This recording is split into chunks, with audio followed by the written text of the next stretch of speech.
विधि 22 साल की नवी होती थी, जिसका अपनी दादी के अलावा दुनिया में कोई नहीं था। अचानक एक दिन दादी की मौत हो गई। विधि अब दुनिया में बिल्कुल अकेली रह गई थी। उसके बॉयफ्रेंड सनी के अलावा अब उसका इस दुनिया में कोई सहारा नहीं था। एक दिन विधि दादी की अलमारी खोलती है, जिसमें उसे एक पुरानी बैंक की पासबुक और लॉकर की चाबी मिलती है। विधि बहुत हैरान हो जाती है। वो जानती थी दादी कितनी मुश्किलों से घर चला रही थी।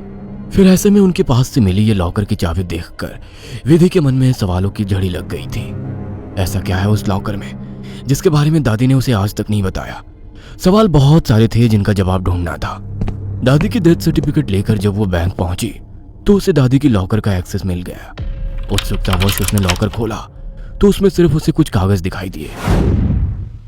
विधि कागज लेकर घर लौट आई। उन कागजों के मुताबिक मंथनपुर में एक बड़ी हवेली दादी के नाम थी।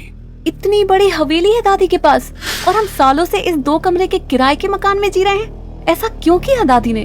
खैर जो भी बात हो, अब तो ये हवेली मेरी है। मैं कल ही मंथनपुर के लिए निकलती हूँ। अगले ही दिन वो मंथनपुर के लिए निकल गई थी। बड़ी अजीबोगरीब सी जगह थी ये।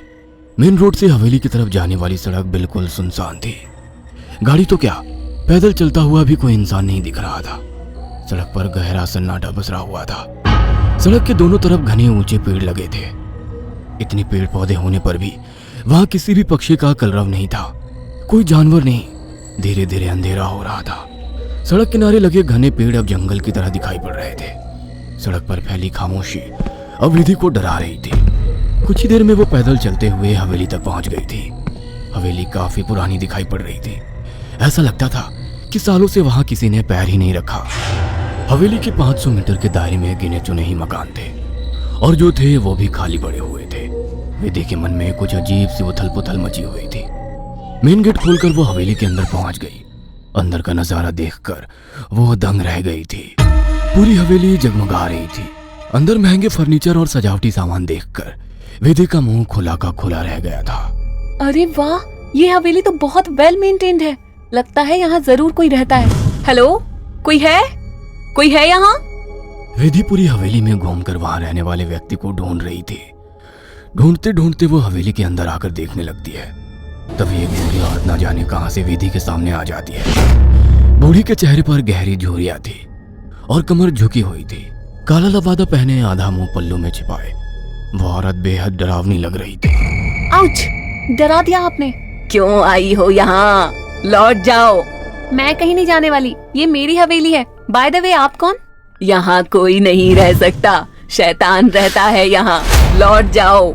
शैतान? Very funny. अच्छा, तो हवेली हड़पने के लिए ये स्टोरी बनाई है आपने? विधि कुछ कहने वाली होती है, तभी वो देखती है कि बूढ़ी औरत हवेली की ओर देखकर कुछ सकपका गई है और अपना चेहरा ढकते हुए वो अचानक ही अंधेरे में कहीं गायब हो जाती है। बड़ी अजीब औरत थी, कुछ स्ट्रेंज ही जगह है। विधि हवेली के अंदर आ जाती है और अपना फोन निकालकर सनी को कॉल लगाती है। हेलो सनी, तुम विश्वास नहीं करोगे, ये हवेली तो हमारी सोच से भी ज्यादा खूबसूरत है। तुम बस जल्दी यहाँ आ जाओ। हाँ, मैं आज रात को ही निकलता हूँ। सुबह मिलते हैं, बाय। अगले दिन सुबह सनी भी हवेली पहुँच गया था। अरे यार, कहाँ फंसा दिया विधि ने। अंदर जाने तक का रास्ता नहीं है। हर तरफ झाड़ियाँ, पेड़ पौधे। ऊपर से मुझे कहा कि मेरी सोच से भी ज्यादा खूबसूरत है हवेली माय फॉल्ट। सनी बड़बड़ाता हुआ मेन गेट से अंदर जा रहा था। बाहर का कंपाउंड क्रॉस करने के बाद अब वो दरवाजे के सामने था। उसके नॉक करने से पहले ही दरवाजा खुद ब खुद खुल गया। सनी हैरान रह गया था। अंदर पहुंचकर उसने देखा हॉल में कोई भी नहीं है। विधि को पुकारते हुए वो अंदर बेडरूम की ओर बढ़ गया। बेडरूम के अंदर का नजारा देखकर सनी अपने दांतों तले उंगलियां दबा ली। विधि अंदर बेड पर बैठी हुई थी। उसके लंबे बाल खुले हुए थे और उसके चेहरे को ढके हुए थे। बालों के बीच से उसकी लाल खून आंखें दिखाई पड़ रही थी। दोनों हाथ और पैरों की मदद से वो बेड पर ऐसे बैठी हुई थी मानो कोई जानवर हो। उसकी खूबसूरती गुलाबी त्वचा जगह जगह से कटी थी और सफेद पड़ गई थी। विधि को देखकर सनी जोर से चिल्लाया, विधि, ये क्या हो गया तुम्हें? सनी की बात सुनकर विधि ने डरावने अंदाज में गर्दन टेढ़ी की। अब उसके चेहरे पर से कुछ बाल हट गए थे। वह भयानक आवाज के साथ हंसने लगी। उसके मुंह से किसी जानवर की तरह लार गिर रही थी। अचानक ही वह पूरी ताकत से चिल्लाई। विधि के बाल हवा में उड़ रहे थे और चेहरा चीखते हुए और भी भयानक होता जा रहा था। काले दांत, और सफेद पड़ चुकी आंखें आकार में बड़ी होती जा रही थी। सनी के अंदर और देख पाने की ताकत नहीं बची थी। अपनी पूरी ताकत लगाकर वो कमरे से बाहर की तरफ भागा। बाहर हवेली के दरवाजे तक पहुंचा ही था कि विधि की दर्द से भरी आवाज सुनाई पड़ी। सनी, मुझे छोड़कर मत जाओ, मुझे बचा लो। सनी, ये मुझे नहीं छोड़ेगा। बहुत दर्द हो रहा है, बहुत दर्द हो रहा है। विधि जोर जोर से रो रही थी और सनी को रोकने के लिए बोल रही थी। विधि की ऐसी दर्द भरी आवाज सुनकर सनी तड़प उठा और दौड़कर उसके कमरे की तरफ वापस आ गया। ये सब क्या हो गया विधि? ये सब क्या हो गया? मैं क्या करूं, बोलो। बहुत भूख लगी है, तेरा खून पीना है। इतना कहकर विधि अजीब तरीके से मुस्कुराने लगती है और अपने हाथों और पैरों की मदद से जमीन पर रेंगते हुए सनी की ओर बढ़ती है। सनी बिजली सी तेजी दिखाकर कमरे से बाहर निकल आता है और कमरे का दरवाजा बाहर से बंद कर देता है। सनी की कुछ समझ नहीं आ रहा था। वह विधि की मदद करना चाहता था। उसे ऐसी हालत में छोड़ना उसे मौत के मुंह में धकेलने जैसा था। वह बाहर जाकर मदद मांगने का निर्णय लेता है और तुरंत बाहर निकल आता है। हवेली के अंदर दूर दूर तक केवल सन्नाटा छाया हुआ था। अंदर से रह रहकर विधि की दर्द भरी चीखें सुनाई दे रही थी। मदद की उम्मीद में सनी दौड़ते हुए आगे भागे जा रहा था। तभी उसकी नजर एक चर्च पर पड़ी। चर्च काफी जर्जर हालत में था। सनी इधर उधर देखता हुआ अंदर पहुंच गया। दोनों हाथ आपस में बांधकर वो फूट फूट कर रो रहा था। Please God help me, please. कहाँ जाऊं मैं? किससे मदद मांगू? प्लीज। कोई प्रॉब्लम है क्या? मुझे बता सकते हो? फादर की बात सुनकर सनी सारी बातें फादर को बता देता है।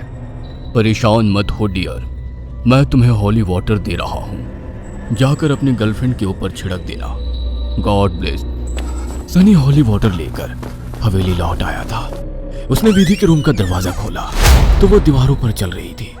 उसके मुंह से खून बह रहा था और वो जोर जोर से हंस रही थी। दरवाजा खुला देख उसने टेढ़ी सी नजर से सनी को देखा और दीवार से नीचे कूदकर उसकी ओर बढ़ने लगी। सही समय पर सनी ने हॉलीवुड के ऊपर छिड़क दिया। एक जोरदार चीख के साथ दूर जा गिरी और एक काला सा साया कमरे से बाहर की तरफ जाता हुआ दिखाई दिया। विधि, वो चला गया। तुम ठीक हो? हाँ, वो चला गया, लेकिन अब वो अकेला नहीं आएगा। वो बुढ़िया सही कहती थी, ये घर नहीं शैतान का बसेरा है। यहाँ एक नहीं 5 शैतानी ताकत है। जल्दी चलो विधि, हम यहाँ से दूर निकल जाएंगे। सनी विधि को सहारा देकर ले जाने लगता है। तभी विधि की आंखें पलट जाती है और वो सनी को दूर धकेल देती है। सनी जाकर दीवार में टकरा जाता है। तभी फादर वहां आ जाते हैं। मैं जानता था यहाँ एक नहीं बल्कि कई शैतान है जो तुम्हें नुकसान पहुंचाने की कोशिश जरूर करेंगे। तुम्हारी दोस्त पोजेस्ड है, यह आसानी से उसका शरीर नहीं छोड़ेंगे। मुझे ही कुछ करना होगा। फादर हॉली वाटर को विधि पर छिड़कते हैं, जिससे कुछ पल के लिए शैतान कमजोर हो जाता है। उसी समय वे दोनों उसे बेड से बांध देते हैं। उसके बाद फादर प्रेयर बोलने लगते हैं और वाटर की कुछ बूंदें उसके ऊपर गिराने लगते हैं।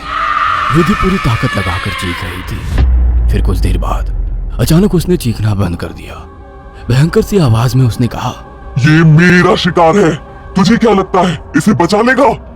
इसके बाद विधि ने झटके से अपने दोनों हाथों पर बंधी रस्सी को खींचकर तोड़ दिया और अपने हाथों और पैरों को उल्टी दिशा में मोड़ने लगी। कट कट की आवाज के साथ उसकी हड्डियों के टूटने की आवाज आ रही थी। विधि के दिल को चीरती चीखों को सुनकर सनी की आंखों से भी आंसू बह रहे थे। फादर ने वाटर छिड़कते हुए विधि के चारों ओर एक गोला बना दिया। अब वो उस गोले से बाहर नहीं आ पा रही थी। फादर लगातार प्रेयर कर रहे थे। अचानक कड़ाक की आवाज आई और विधि की गर्दन पीछे की तरफ घूम गई। विधि का शरीर निढाल होकर जमीन पर गिर गया। सनी पागलों की तरह विधि विधि चिल्ला रहा था। फादर के लिए इस समय सनी की जान बचाना जरूरी था, इसलिए वे उसे घसीटते हुए हवेली से बाहर ले आए और दरवाजे पर वाटर छिड़क कर वहां से बाहर आ गए। सनी अभी भी जमीन पर सिर टिकाकर फूट फूट कर रो रहा था और फादर की आंखों में विधि को ना बचा पाने की तकलीफ साफ दिखाई दे रही थी। अगर आपको हमारी ये कहानी पसंद आई हो तो इसे लाइक और शेयर करना ना